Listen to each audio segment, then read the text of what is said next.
नमस्कार। उम्मीद करते हैं आप अच्छे होंगे और पढ़ाई अच्छे से कर रहे होंगे। ठीक है, आज हम लोग पढ़ेंगे जीव विज्ञान में आनुवांशिकी जेनेटिक्स। ठीक है ना, आनुवांशिकी क्या पढ़ेंगे जीव विज्ञान में, यह 15वां चैप्टर है।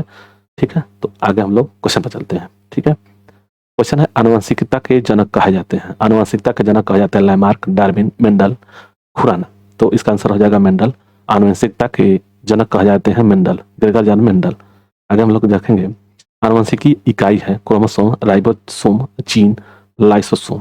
आनुवंशिकी का इकाई है जीन होना चाहिए, 2 का सी है। ठीक है, जीन। आगे हम लोग देखेंगे तीसरा है कि आनुवंशिक यूनिट अर्थात जीन होते हैं केंद्रीय झिल्ली में, गुणसूत्रों में, लाइसोसोम में, कोशिका कला में। तो इसका आंसर हो जाएगा बी हो जाएगा गुणसूत्र में। जो आनुवंशिक यूनिट अर्थात जीन होते हैं वो गुणसूत्र में होता है। आगे हम लोग देखेंगे जीन है यकृत का एक भाग, आरएनए का एक भाग, क्रोमोसोम्स का एक भाग और डीएनए का एक भाग। तो जो जीन होता है वह डीएनए का एक भाग होता है। तो इसका आंसर डी हो जाएगा। आगे 5वां नंबर, सर्वप्रथम प्रयोगशाला में जीन का संश्लेषण करने वाले वैज्ञानिक हैं मेंडल, डार्विन, वाटसन, खुराना। तो 5 का हो जाएगा डी। हरिवंश खुराना ने सर्वप्रथम प्रयोगशाला में जीन का संश्लेषण करने वाले वैज्ञानिक हैं हरिगोविंद खुराना। ठीक है। 6 है कि एक एंजाइम सिद्धांत प्रतिपादन किया था। एक जीन एक एंजाइम सिद्धांत प्रतिपादन किया था वाटसन और क्रिक ने, हरगोविंद खुराना ने, बीडल व टैटम ने और मार्गन ने। तो 6 का हो जाएगा सी। बीडल और टैटम ने एक जीन एक एंजाइम का सिद्धांत का प्रतिपादन किए थे। आगे हम लोग देखेंगे 7वां क्वेश्चन है कि जीन को व्यक्त किया जा सकता है आनुवंशिक की इकाई, डीएनए का एक भाग, उत्परिवर्तन की इकाई और उपयुक्त सभी तरह से। तो 7 का हो जाएगा डी। इस सभी तरह से आनुवंशिक इकाई भी कहते हैं, डीएनए का एक भाग भी, उत्परिवर्तन का इकाई भी है। तो यह इसका आंसर डी हो जाएगा। आगे हम लोग देखेंगे 8वां नंबर क्वेश्चन है कि जीन का वर्तमान नाम देने वाले वैज्ञानिक है हाल्डन, मेंडल, गाल्टन और जोहानसन। तो 8 का हो जाएगा डी। जोहानसन ने जीन शब्द का वर्तमान नाम देने का वैज्ञानिक है। 9वां है कि कोशिका में पाया जाने वाला आनुवंशिक पदार्थ है डीएनए, आरएनए, प्रोटीन, कार्बोहाइड्रेट। तो कोशिका में पाया जाने वाला आनुवंशिक पदार्थ है 9 का, ये हो जाएगा ए है डीएनए। आगे हम लोग देखेंगे 10 है प्रयोगशाला में सर्वप्रथम डीएनए का संश्लेषण किया था। प्रयोगशाला में डीएनए का सर्वप्रथम संश्लेषण किया था मिलर ने, खुराना ने, डी ब्रिज ने, कैल्विन ने। तो इसका आंसर हो जाएगा बी। खुराना ने, हरिगोविंद खुराना ने प्रयोगशाला में सर्वप्रथम डीएनए का संश्लेषण किया था। डीएनए का डबल हेलिक्स मॉडल किसने दिया था? ल्यूमेन हाक ने, साल्क ने, वाटसन और क्रिक ने, डाल्टन ने। तो 11 का सी हो जाएगा वाटसन और क्रिक ने डीएनए का डबल हेलिक्स मॉडल जो दिए थे वाटसन और क्रिक ने दिए थे। आगे हम लोग देखेंगे 12 नंबर के माता पिता के गुण उनकी संतानों से में किसके द्वारा स्थानांतरित होते हैं? माता पिता के गुण उनकी संतानों में उसके द्वारा किसके द्वारा स्थानांतरित होते हैं? तो रक्त द्वारा, हार्मोन द्वारा, गुणसूत्र द्वारा, इनमें से कोई नहीं। तो इनमें से सी हो जाएगा, 12 का सी हो जाएगा, गुणसूत्र के द्वारा माता पिता के गुण उनके संतानों में स्थानांतरित होते हैं। जो 13 है कि किस कारण एक माता पिता की सभी संतानें एक ही समान नहीं होती है?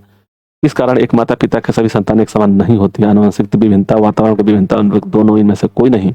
तो 13 का हो जाएगा सी। इनमें से दोनों जो है वही कारण होता है कि एक ही माता पिता के संतान अलग अलग या समान नहीं होते हैं, अलग अलग होते हैं। ठीक है।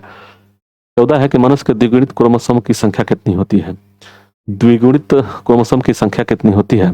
तो इसका आ जाएगा 23 जोड़ा जो होता है, 23 दूनी 46 होता है, 23 जोड़ा होता है। ठीक है। आगे हम लोग देखेंगे 15 है कि पुरुष में पुरुषत्व के लिए कौन सी गुणसूत्र संयोजन उत्तरदायी है? पुरुष में पुरुषत्व के लिए, तो इसका आंसर क्या हो जाएगा? 15 का डी हो जाएगा, 15 का डी। और महिला में जो होता है, जैसे पुरुष में होता है एक्स वाई और महिला में होता है एक्स एक्स। ठीक है, एक कोई रहता है। ठीक। आगे हम लोग देखेंगे 16 है कि एक सामान्य मानव शरीर कोशिका में गुणसूत्रों की संख्या कितनी होती है?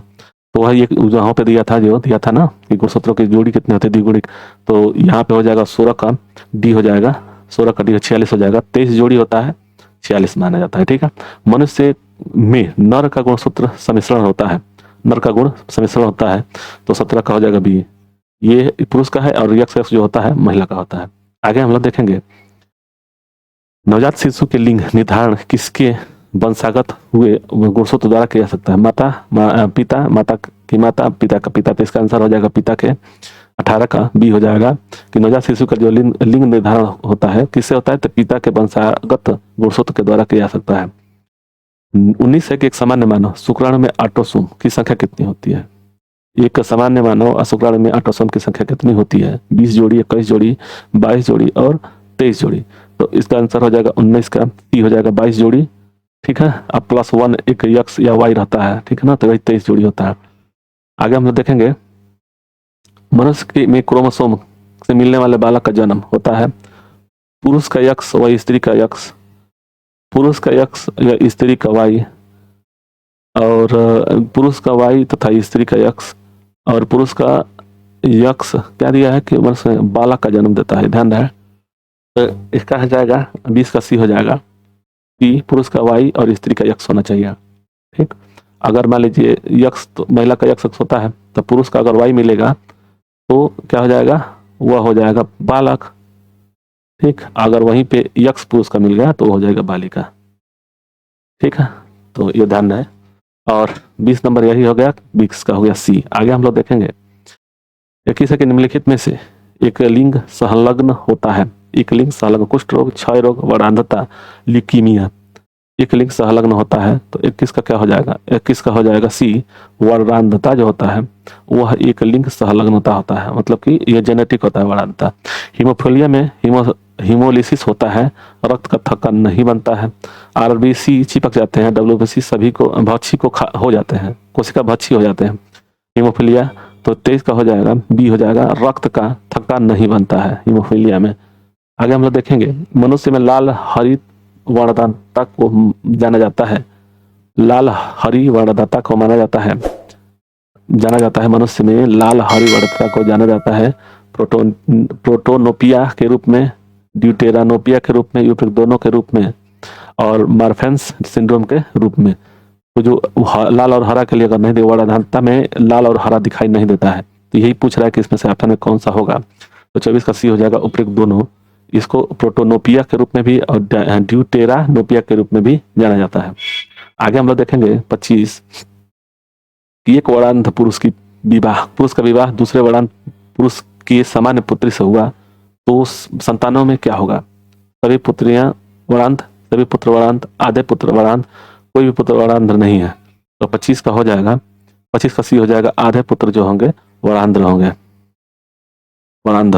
ठीक है, दिया हुआ 26 के एक वर्णांध पुरुष वह सामान्य महिला की संतानों से पुत्रों को वर्णांध होने की संभावना, तो 26 का हो जाएगा, 26 का हो जाएगा डी, 0%।